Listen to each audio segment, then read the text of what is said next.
Shalom, bienvenidos a un nuevo estudio de nuestra comunidad Benei Adon Olam, que es ladvao.cl y nos pueden encontrar. Les saludamos, ¿cierto? Y bueno, esperamos que hayan tenido un buen año civil, ¿cierto? 2023. Ya este es el último Shabbat del año, mientras estamos compartiendo, ¿cierto? Este comentario, este estudio. Así que bueno, esperar que sea un buen año civil para todos. La Torah también tiene sus años nuevos. Tiene varios años nuevos, ¿no? Por lo menos 4. Y algunos civiles también. Fiscales, ¿cierto? De las fiestas, de las estaciones, ¿no? Que nosotros celebramos. Así que, bueno, aquí estamos. Pues, hemos llegado al final del 2023. Y la porción, ¿cierto?, que nos convoca es Vallejí. Vallejí, y vivió. Vivió Jacob, dice, en la tierra de Egipto, 17 años. Así que los días de Jacob, los años de su vida fueron 147 años. O sea, de sus 147, los últimos 17 ahí, en Egipto. Cuando a Israel se le acercó el tiempo de morir, llamó a José, le dijo: si he hallado gracia ante tus ojos, por favor, pon ahora tu mano debajo de mi muslo. Y trátame con misericordia, fidelidad, y no me sepultes en Egipto. Dice: llévame después, ¿cierto?, con mis padres. Así empieza nuestra porción. Así es que cuando hablamos, ¿cierto?, dentro del calendario judío, cuando cursaba ahí el año 2255, él ya tenía 147 años, Jacob. Yosef tenía 56. De hecho, ya era un hombre hecho y derecho. Jacob había estado viviendo 17 años en Egipto. Y de hecho, Yosef, ¿cierto?, tenía 17 años cuando él fue vendido como esclavo. De hecho, la palabra Vallejí en hebreo tiene la gematría, es decir, la suma del número que representan sus letras, de Vallejí, la Vav, ¿cierto?, la Yod, la Het y la Yod nuevamente, suman 34, Vallejí. Yosef estuvo 17 años en casa y fue vendido. Y Jacob recuperó esos 17 años viviendo en Egipto con Yosef. 34 años. Aquí vemos, ¿cierto?, el ciclo. Jacob llamó a Yosef junto a su cama, ¿cierto?, a su mitad. Como se dice en hebreo, mitad. Y Yosef vino con sus 2 hijos. Jacob los saludó, les dio la bienvenida y nombró, ¿cierto?, a Menashe y a Efraín con la categoría de tribu. Una tribu dentro de Israel. Y los bendijo. Luego, ¿cierto?, Jacob le pide, ¿cierto?, que a Yosef que lo enterrara en la tierra de Canaán y no en la tierra de Mitzrayim. Más adelante en la parashá se relata la escena, ¿cierto?, cuando Jacob cruza sus brazos para colocar la mano derecha, ¿cierto?, sobre el pequeño Efraín, que estaba, ¿cierto?, a su izquierda, y su mano izquierda en la cabeza de Menashe. Jacob, ¿cierto?, bendice a sus nietos, los hijos de su hijo, con la famosa bendición Hamalach Agoel, el ángel que me guió, ¿cierto?, y el ángel redentor que me guió y me protegió en el camino, también bendiga a estos jóvenes. Más adelante, Yosef intenta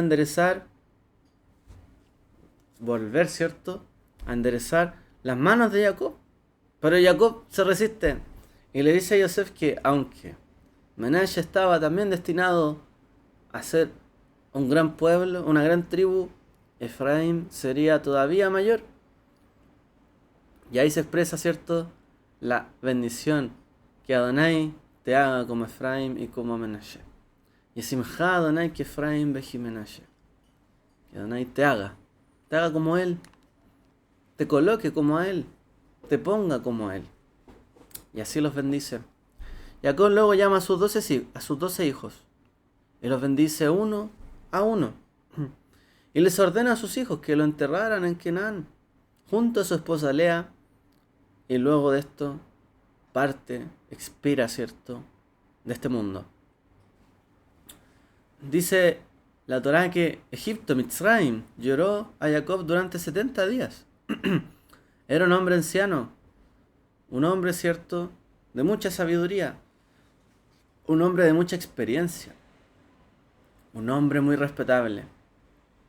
No era, cierto, un abuelito y nada más. Era una persona respetable, que conocía todo, ¿cierto? Había visto levantarse y, y extinguirse reyes, ¿cierto? Había tenido muchas experiencias. Y ahí estaba él, nuevamente aquí, ¿cierto? Y siendo llorado como una persona respetable, honorable. Así fue su partida. Bueno, Yosef hace los arreglos con el faraón para poder enterrar, ¿cierto?, a Jacob en Canaán. Y después de enterrarlo, ¿cierto?, sus 12 hijos regresan a Egipto. Y tras su muerte, sus hermanos le expresan a Yosef su preocupación, pensando, ¿cierto?, de que Yosef podría ahora vengarse de ellos por todo lo que le habían hecho al haberlo vendido como esclavo. Yosef lloró, se entristeció al escuchar las preocupaciones de sus hermanos, a estas alturas quizás ya no justificadas. No les había dado ya cobijo, no había ya llorado con ellos, no los había ya perdonado, no había compartido ya a la mesa el pan, la bebida con ellos, con sus familias, con sus hijos, etc. Bueno, lloró, ¿cierto?, al saber que estaban preocupados y que pensaban que todavía les guardaba rencor.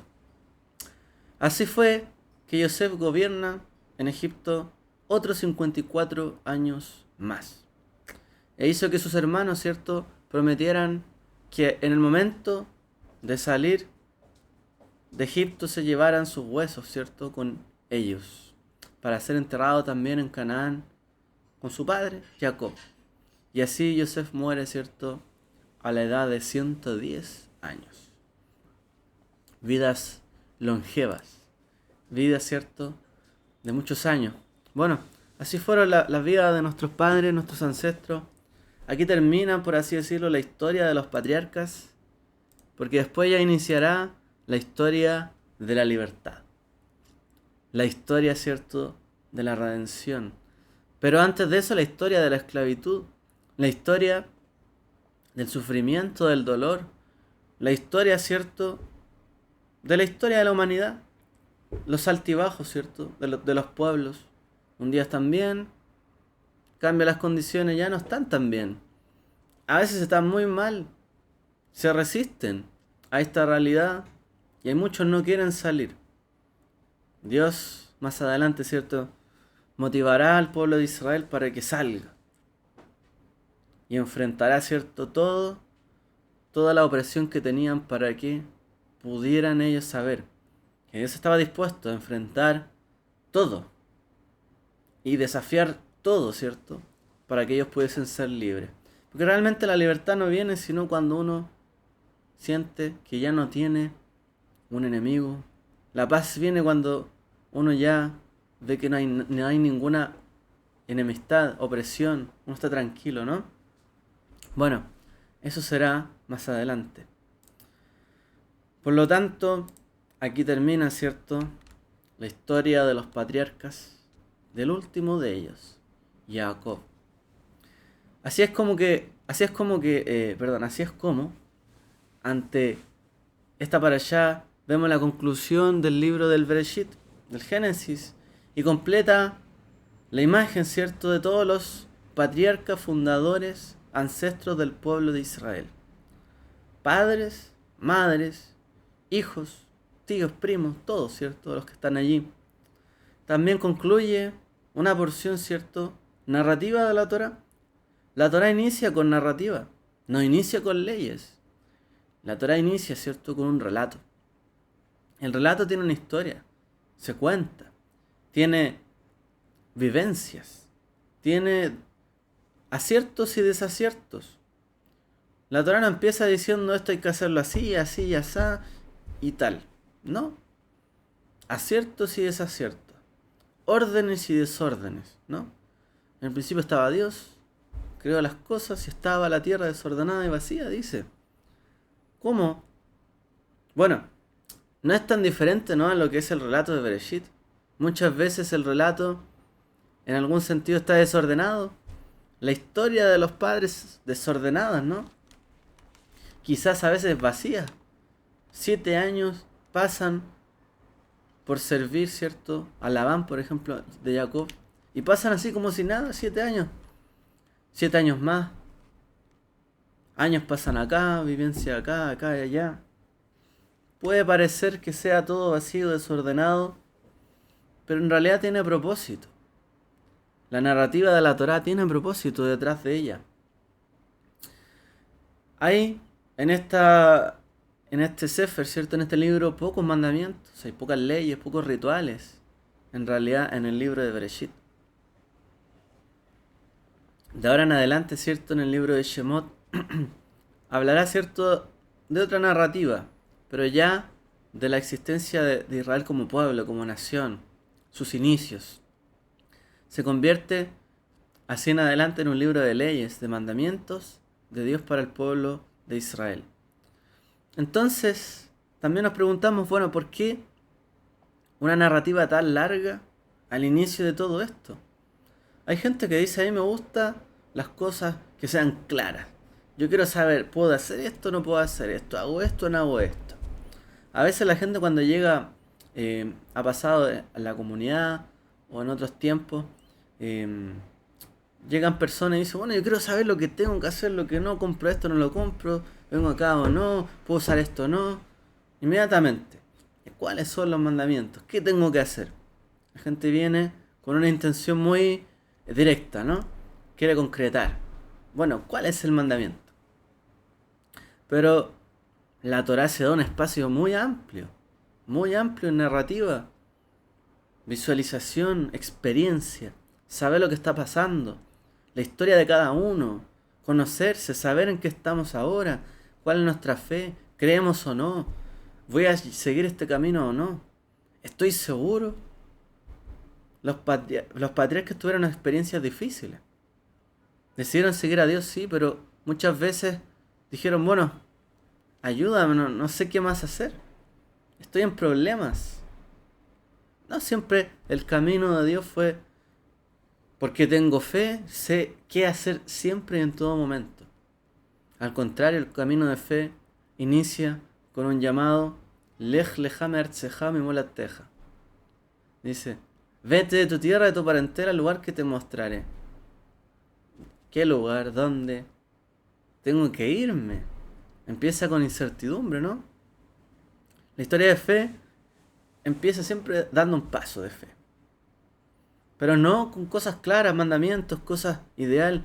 Abraham me hubiese preguntado, bueno, ¿viviré bien ahí? ¿Estaré mejor? ¿Tendré esto otro? Quiero saber, ¿puedo llevar a mi familia? ¿O dejo a mi esposa, me voy yo, después la llevo? ¿Qué hago? No, vete.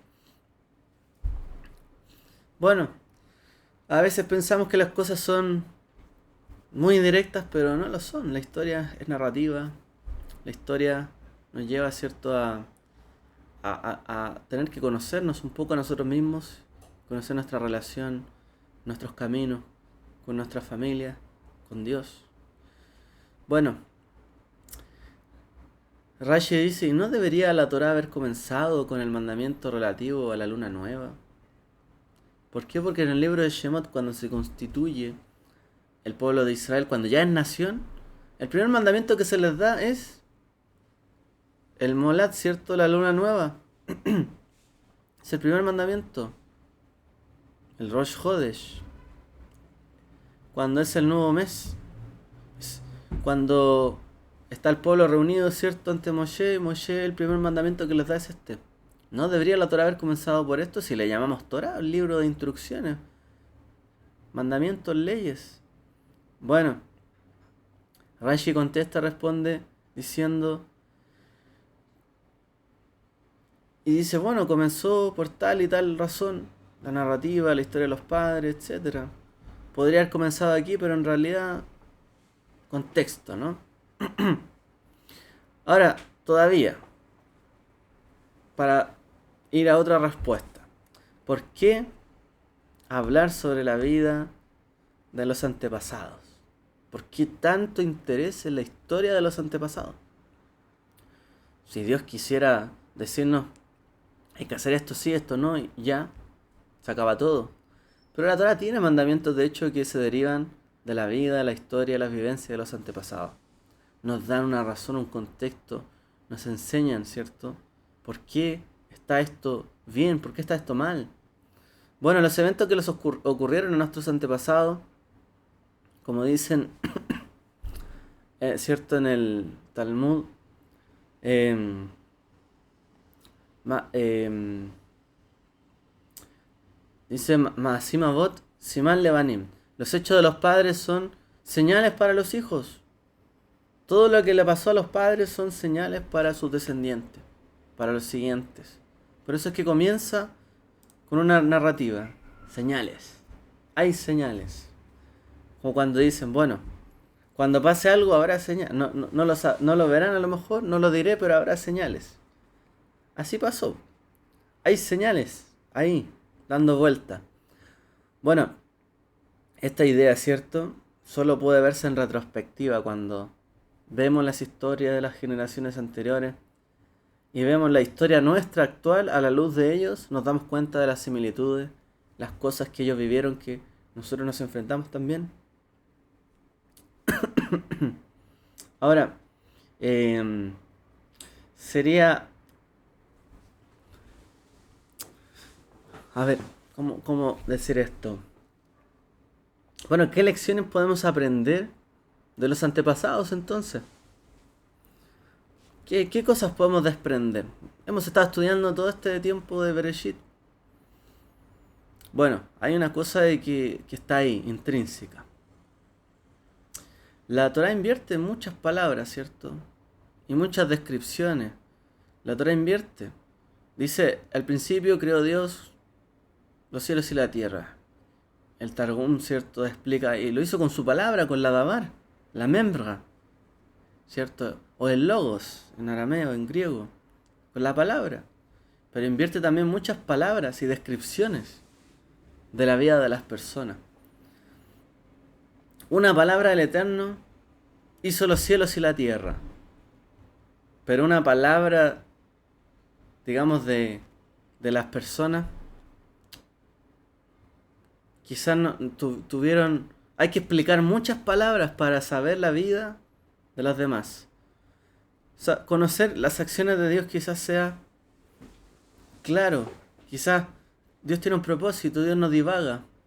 Pero las personas a veces dicen una palabra y no es tal cual. No se cumple, es diferente, cambia. Dijeron esto, pero en realidad sentían esto otro. Abraham sale de la tierra, se va, pero también duda después. Dios hizo y se hizo. Dios dijo y se hizo. Las personas dijeron, hicieron, no hicieron, hicieron a media, desarrollaron la idea a través de su vida y muchas palabras, muchas acciones, hasta llegar a concretar. Así nos pasa a nosotros, ¿no? Tenemos un camino, un proceso, antes de completar las cosas que decimos. Esto es como cuando una persona dice, bueno, un niño, cuando grande voy a ser, no sé, bombero, dice. Bueno, para llegar a ser bombero no basta con decirlo. Hay que asumir el proceso, llegar hasta ahí. Tomar el camino, ¿cierto? Bueno, la vida que plantea la Torá no es fácil. Ser una minoría, ser diferente, seguir un camino diferente a las naciones, preservar la identidad, no es fácil. Seguir el camino de la fe en medio del mundo que tiene otras ideas es difícil. La lucha de nuestros padres fue claramente esa. Tratar, ¿cierto?, de llevar adelante el camino de fe hasta el día que ellos partieron de este mundo. Bueno,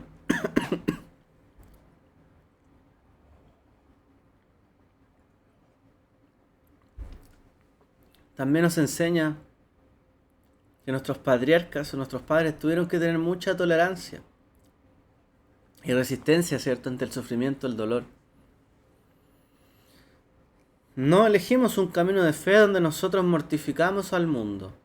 diciéndole ustedes están perdidos porque no conocen la fe, la salvación y ya. De hecho fueron nuestros padres, fueron los justos los que padecieron en el libro de Bereshit.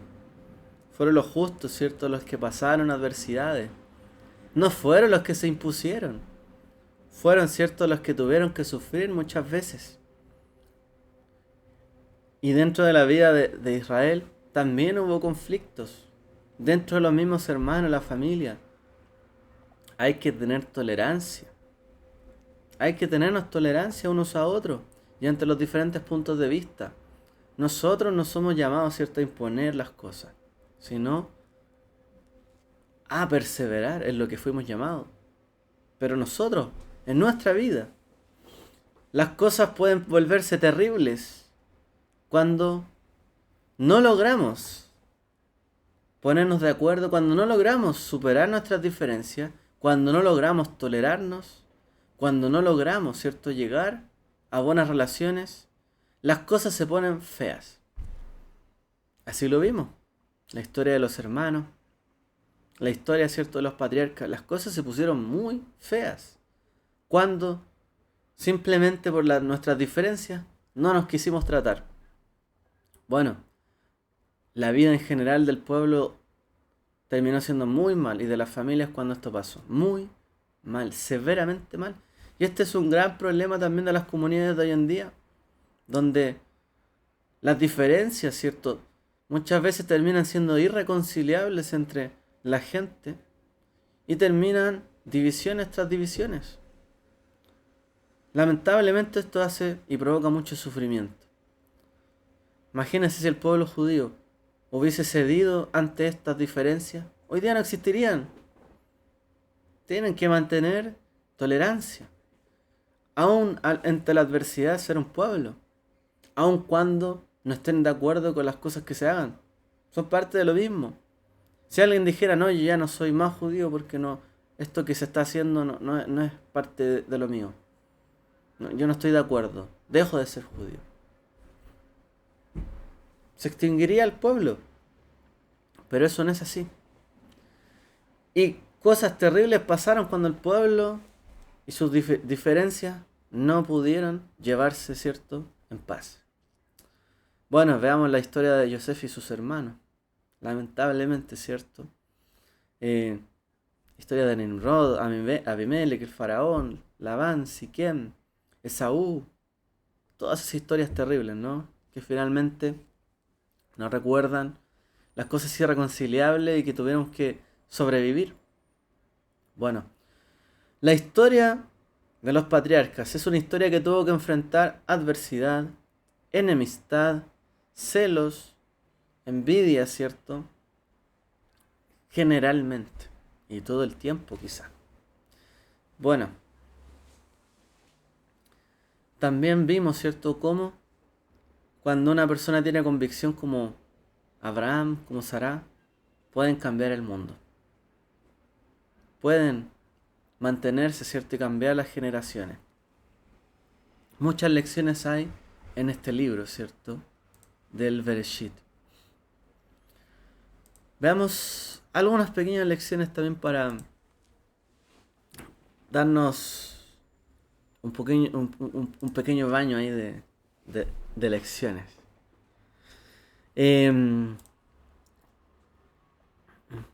Cuando Jacob bendice a sus hijos, en un momento, ¿cierto?, está hablando de Shimón y Leví y los culpó a ellos por lo que luchaban contra Yosef, por su pelea contra Yosef. Cuando leemos, ¿cierto?, en su bendición. Pero luego nosotros nos preguntamos por qué Jacob culpa a Simón y Leví. Estamos hablando del 49:6. Voy a leerlo para que. Dice: Simeón y Leví son hermanos, sus armas, instrumentos de violencia. En su consejo no entre mi alma, en su asamblea no se una mi gloria, porque en su ira mataron hombres y en su obstinación desjarretaron bueyes. Maldita su ira porque es feroz y su furor porque es cruel. ¿Por qué también dice que no quiere entrar su alma, ¿cierto?, en su consejo? ¿Por qué también en parte, ¿cierto?, los acusa de seguir luchando contra la familia, contra Yosef? Ser personas de ira. Bueno, de hecho la Torá había dicho que la culpa de lo que había pasado era de Yehudá. Cuando leemos en Bereshit también, 38:1. Porque él era de hecho el líder de entre sus hermanos. Él se siente como el culpable. Pero Simón, bueno, era el primogénito. Pero más que nada es Yehudá el que interviene ante todo esto. Pero Jacob no culpó a Yehudá o no le dijo nada por lo que había sucedido. Y uno se pregunta, ¿pero cómo? Si en realidad todos los hermanos participaron en el intento, ¿cierto?, de que su hermano no solo fuera vendido como esclavo, sino que muriera. ¿Por qué no les dice a Yehudá algo? Cuando él fue el que intenta remediar, después de interceder. Bueno, el punto es que algunos errores se basan en decisiones erróneas. Hay errores que pasan porque tomamos malas decisiones. Pero hay otros errores que se relacionan porque tenemos ciertos atributos que nos inclinan a caer en estos errores. Por ejemplo, cuando tenemos defectos de carácter como cuáles. Como los que menciona aquí, dice Jacob, maldita su ira, porque es feroz, y su furor es cruel, dice Jacob. Quiero leer una Mishnah del Pirkei Avot.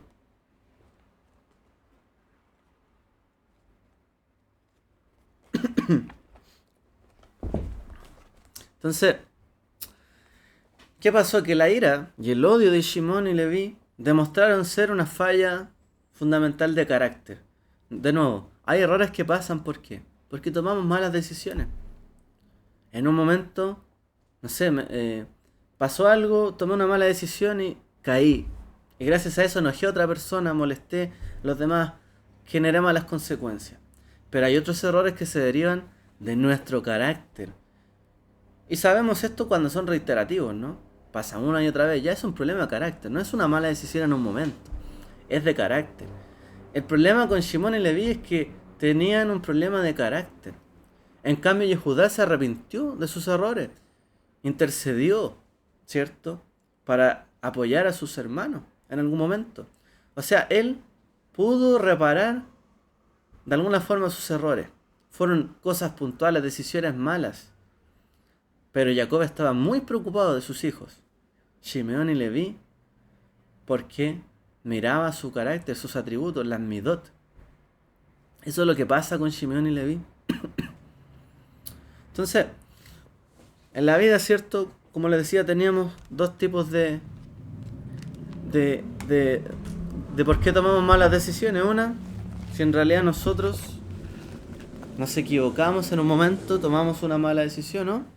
Si en realidad ya es un tema de carácter. Como dice la Mishnah, dice Arba Medot Badeot. Dice, hay 4 tipos de temperamentos. Hay quien es fácil de enojar y fácil de apaciguar. Dice, su ganancia es anulada por su pérdida. Hay gente que es difícil de enojar y difícil de apaciguar. Su pérdida es anulada por su ganancia. Y hay gente que es difícil de enojar y fácil de apaciguar. Esta es una persona piadosa. Y hay gente fácil de enojar y difícil de apaciguar.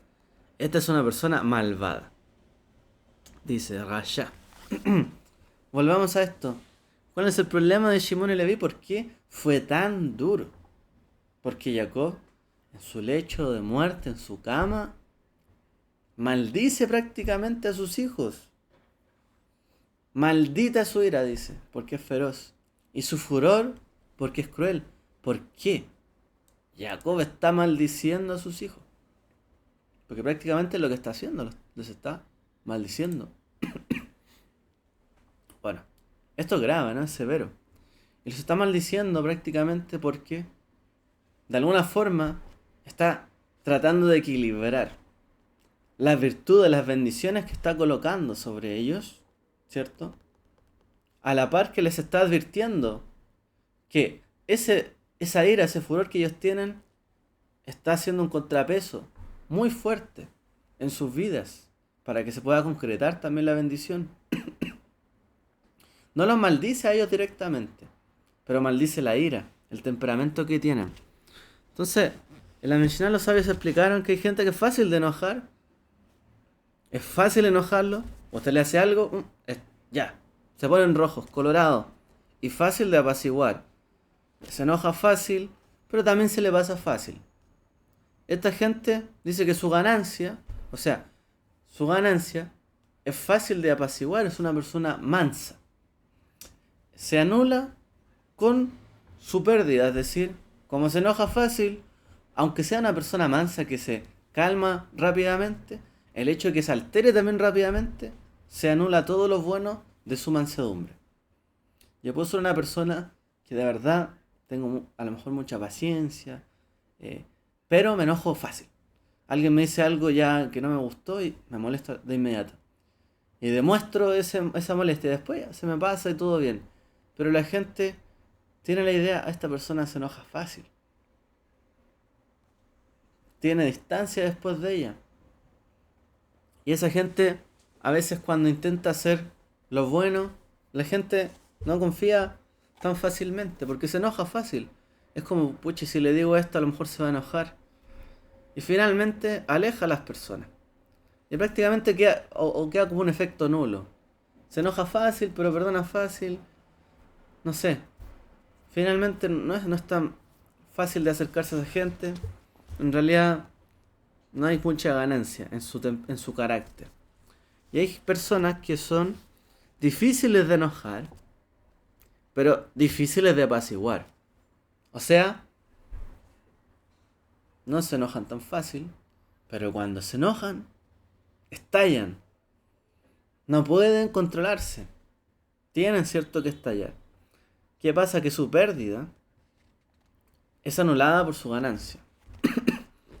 En el fondo, como estallan, como es tan poco lo que se enojan, porque es muy difícil enojarlo, si una vez de verdad se enojó, casi que la gente lo justifica, es como, bueno, tiene que haber pasado algo muy grave para que se enoje. Entonces dice su pérdida es anulada por su ganancia. Porque en realidad como se enoja tan poco, bueno, si se enojó, bueno, debe haber sido algo que de verdad le debe haber molestado, para tratar de entenderlo. Y hay personas difíciles de enojar y fáciles de apaciguar. Dice, esta es una persona piadosa.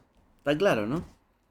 No se enoja mucho, logra mantener su temperamento, su carácter, se mantienen con templanza y además son fáciles de apaciguar. En un momento en que se puedan enojar, reflexionan rápidamente y cambian. Y cambian su modo de ver las cosas, de hablar, bajan el tono, se dan cuenta. Esta gente es piadosa. Porque finalmente la vida puede llevarnos, ¿cierto?, a tomar una mala decisión muy fácilmente. Ese es el problema de la ira. Que yo puedo tomar una mala decisión. Me equivoqué. Pude enojarme en algún momento. Me equivoqué. Pero también pido perdón, me disculpo. Ok, pero una persona que no es fácil apaciguarla después de que se enojó y su ira lo llevó incluso a la violencia, a la sangre, como pasó con los hijos de Jacob, Shimón y Leví, estamos en problemas. No es fácil, ¿cierto?, tratar con estas personas. Bueno, hay gente que también por otro lado es fácil de enojar y difícil de apaciguar. Esta gente es malvada. Ya, esa gente que por cualquier cosa se enojan y es difícil de controlar, esta gente es malvada. En el fondo no saben controlarse. Las decisiones malas van a tocarles en la vida una y otra vez. Una y otra vez. Y esto es lo que pasa. Hay otro momento donde en la parashá se nos habla de que los hermanos van después de la muerte de Jacob, se le acercan a Yosef y le dicen: tu padre dio órdenes antes de su muerte diciendo, así le dirás a Yosef, por favor, te ruego perdona a tus hermanos su maldad y su pecado porque te han hecho mal. Así que ahora por favor perdona el acto rencoroso de los siervos de Elohim, de tu padre. O sea, esto lo mencionamos hace un rato. Van los hermanos y le dicen a Yosef, por lo cual él se entristece. Mi padre antes de morir dijo que perdonara a mis hermanos. O sea, es como que todo lo que hice sienten que no los he perdonado. Sienten que todavía yo tengo rencor de ellos. Se sintió mal. Rashi, por un lado, dice al respecto, dice, ellos alteraron los hechos por la paz, porque Jacob no había dado tal orden, ya que Yosef no era sospechoso de ser rencoroso ante sus hermanos. No le dijo nada. Pero el Midrash Rabbah explica por qué estaban preocupados. Y hay algunos que dicen que mientras que Jacob estaba vivo, Jacob le ordenó sentarse a la cabecera de la mesa. Pero después de que Jacob murió, Yosef se sentía incómodo sentado en la cabecera de la mesa ante sus hermanos mayores. Es decir, esto Midrash dice, cuando estaban vivos, Jacob, para honrarlo, le dijo, siéntate a la cabeza de la mesa. A ti, Yosef. Pero una vez que se murió, Yosef ahí de cabecera estaba incómodo ante sus hermanos. No se sentía cómodo él, tranquilo, porque estaban sus hermanos mayores ahí, que podrían ocupar ese lugar. Pero los hermanos no conocían el razonamiento de Yosef. No entendían que no estaba cómodo. Sino, decían, es un engreído, se cree por sobre nosotros o nos tiene vigilado, no nos perdona. Otra opinión dice que los hermanos vieron que Yosef se detuvo en el camino a la casa, después del funeral de Jacob, para ver el pozo donde lo habían arrojado. Y él lo que quiso fue agradecer al Eterno por los milagros que había experimentado de haber visto a su padre. Pero sus hermanos no lo entendieron. ¿De qué estamos hablando acá? Para conectar la idea.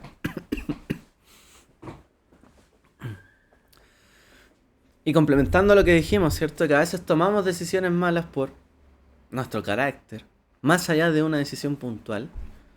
Bueno, hay una lección profunda también en la vejirá, en la libre elección de las personas. Tomar una decisión no implica tomar decisiones sobre lo que es bueno o correcto y sobre lo que es malo o incorrecto. Ahí vamos a complementar esta idea, es decir, hay quien dice que en realidad cuando tomamos decisiones no se trata de tomar la decisión buena versus la mala, lo correcto versus lo incorrecto. En realidad nuestro libre albedrío, nuestra vejirá, Hofshi, implica tomar decisiones sutiles en la vida.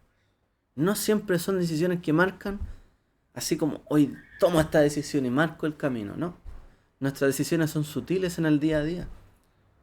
Decido caminar para allá o para allá, decir algo o no decirlo, hablarle fuerte a alguien o no, callar ante un insulto o no. Son decisiones rápidas y sutiles. Y uno no está pensando, esto es bueno, esto es malo, correcto, incorrecto, como juzgando todo el tiempo. Porque no es así como funciona. En realidad, las elecciones sutiles se influencian ¿por qué? Por los prejuicios de las personas, que pueden impedirle tomar una decisión o inclinarla a una decisión que está frente a él. En realidad, dicen los sabios que nuestras decisiones se basan generalmente más en los prejuicios que tenemos. No tomamos decisiones diciendo esto está bien, esto está mal, correcto o incorrecto, por nuestros prejuicios. Si yo tengo un prejuicio contra alguien y me tiende la mano y decido no tomarle la ayuda, es porque tengo un problema con la persona. No porque sea malo que me quiera ayudar, sino porque yo tengo un prejuicio contra esa persona. Y a lo mejor decido no tomar una ayuda porque tengo un prejuicio, aun cuando sea bueno. Nuestras decisiones se guían mucho por nuestras tendencias del corazón. Cuando hay temperamentos, ¿cierto?, marcados en uno, El temperamento se impone, ¿no? A la razón, lo que está bien, lo que está mal. Sencillamente el prejuicio que tenemos, no me gusta esa persona, no quiero nada con esa persona. Se acabó. No hay decisión buena o mala que tomar. Está bien o está mal lo que esto está haciendo. Sencillamente mi impulso me lleva a alejarme de estas personas. Y me impiden tomar una decisión correcta e incorrecta. En realidad, estamos influenciados por prejuicios. Los hermanos de Yosef estaban llenos de prejuicios contra Yosef. Y Yosef los tuvo en su momento contra sus hermanos, ¿no? Cuando los vio por primera vez de nuevo de tantos años. Sus decisiones fueron basadas en prejuicios. No fueron basadas, ¿cierto? ¿Está bien o mal que yo esté probando a mis hermanos? ¿Está bien o mal que yo les esté poniendo una copa ahí diciendo que están robando? Diciéndole que están siendo espías, o no diciendo la verdad de que yo soy su hermano, porque lo correcto que es decir soy su hermano. Yo los conozco. No, no hizo eso. Se basó en prejuicios. Y su corazón lo llevó hacia allá. A sus hermanos también en este momento. Cuando le dicen, tu padre dijo que no nos guarde rencor. Porque ellos creían que Yosef les tenía rencor. Sus prejuicios se impusieron. Es difícil tomar elecciones, decisiones de cosas buenas o malas cuando estamos llenos de prejuicios. Esto es lo que pasa, por ejemplo, con el racismo. Usted odia a una persona, puede odiar a una persona, sencillamente porque es de otra raza, no le gusta, es de otro tipo de persona. Y ya, no me gusta y punto, se acabó. Un prejuicio cegado totalmente. ¿Está bien que yo trate mal a una persona por ser diferente? ¿O que haga acepción de personas porque una persona es diferente a mí? ¿Está bien eso? No está bien. Eso no es bueno. Si hay algo que en la vida tenemos que soltar, son los prejuicios. Que nos llevan a que nuestras decisiones, nuestros corazones y nuestros profundos pensamientos nos lleven de nuestros malos atributos y los exacerben y terminemos tomando malas decisiones. Son los prejuicios los que nos llevan hacia allá. Lamentablemente, esto es lo que vemos acá. Nuestros prejuicios. Si queremos nosotros salir a la vida, decir, ahora las cosas van a cambiar, esto va a ser mejor, empezamos un nuevo libro, empezamos un nuevo año, empezamos un nuevo siglo, saquemos los prejuicios de nuestro corazón. O nuestras malas inclinaciones nos van a hacer tomar todas las malas decisiones habidas y por haber. Todo se basa en los prejuicios. No, esto está bien o esto está mal. La Torá dice, por ejemplo, trata al extranjero como tu hermano, amarás al extranjero que está en medio de ti. Así como dice, amarás a tu prójimo. Hay gente que odia, tiene mucho odio. Prejuicios. No decimos que los prejuicios se basen en cosas falsas, falsas premisas. Pero esto tenían los hermanos de Yosef. Una premisa de atrás, le hicimos daño, por lo tanto, él nos odia. Pero la gente cambia. Yosef ya no los odiaba. Pero ellos le hicieron algo, por lo tanto, contaban con que él los odiaba y les guardaba rencor todavía y tenían temor de que les hiciera algo después de la partida de su padre. Los prejuicios se mantienen, perduran y llevan a malas decisiones. En aras de la paz, mintieron sobre lo que dijo su padre antes de morir. Bueno, incluso las grandes personas tienen prejuicios, ¿cierto? O nociones preconcebidas que nos llevan a tomar malas decisiones. Y esto es lo que está lleno en la historia de Bereshit y la historia de Yosef y sus hermanos. Tenían una percepción de él, ¿cierto? De que Yosef les guardaba rencor. Y por eso es que malinterpretaban sus acciones. Como contamos en el Midrash. Se sentaba en la mesa, en la cabecera. Pero él se sentía incómodo. Y ellos decían, no, en realidad nos guarda rencor. O sea, todo ellos nos conducen que toda nuestra elección, en realidad, está equivocada. Y con esto cierro. ejercer nuestras decisiones, nuestra libre elección, se trata más de examinar cada situación, cada circunstancia, para descubrir qué prejuicios están en juego o que yo tengo o que otros tienen, para evitar las consecuencias de estos prejuicios, más que elegir entre el bien y el mal evidente. O sea, hay gente que dice, voy a volver con el racismo, esta gente tiene la culpa. Y ya. Pero esa gente a lo mejor no tiene la culpa. Y están en una situación donde hay gente que le están echando la culpa y no la tiene. Por prejuicios. Entonces, como la gente dice, ellos son el mal, castíguenlos. Ódienlos, trátenlos mal. Al pueblo judío le pasó esto en toda su historia. A lo largo, ¿cierto?, de su peregrinación en el mundo. Entonces no se trata de elegir esto sobre lo obvio. ¿Quién es el bueno y quién es el malo? Sino saber qué está en juego. Y nuestra vida se trata de eso. Saber qué está en juego. ¿Qué pienso yo de esto? ¿Está bien lo que yo pienso de esto? ¿Está bien lo que me está diciendo? ¿A dónde me va a llevar esta decisión? Si me sigo guiando por mis prejuicios o mi corazón, ¿hacia dónde me va a llevar? Las cosas el Eterno las podría haber dispuesto de otra manera, pero no lo hizo así. El Eterno las dispuso tal cual están, ¿cierto? Para que nosotros tomemos las decisiones. Entonces, por eso es que la Torá no inició con mandamientos. Esto está bien, esto está mal, esto se hace, esto no se hace. La Torá no inició así. La Torá en realidad inició con historias, narrativa, conflictos, odios, envidias, prejuicios. Por todos lados prejuicios. Que uno odia a este. Oye, pero ¿qué dirá el faraón si le digo que Sara es mi esposa? Mejor le voy a decir que es mi hermana. Prejuicio. Y después faraón, ¿pero por qué me has hecho este mal?